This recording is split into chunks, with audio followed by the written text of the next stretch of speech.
Today we're going to demonstrate how to use the clamping system of the Gilson SS-10 one-touch vibratory 8-inch sieve shaker, which evenly distributes the test sample across the sieve mesh as it continuously lifts and reorients particles to ensure the maximum number of passing opportunities. The clamping system of the SS-10 allows for fast and easy insertion and removal of sieve stacks, while ensuring that sieves are tightly secured during testing, saving considerable time and effort over conventional clamping systems. It is important to note not to lubricate the guide rods or internal contact surfaces of the clamps. Each clamp has two levers. The bottom lever is red and the top lever is light gray.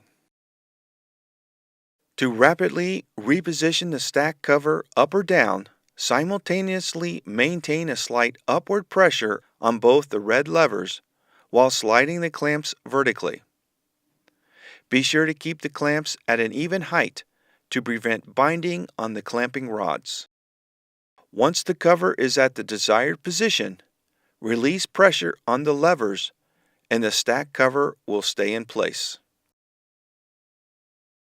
To secure the sieve cover onto the sieve stack, press downward on the gray levers until sufficient pressure is applied to affix the sieve cover to the sieve stack.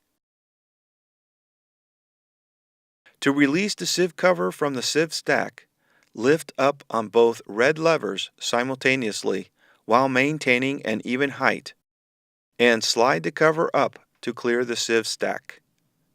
Once the cover has cleared the sieve stack enough to continue, release the pressure on the red levers.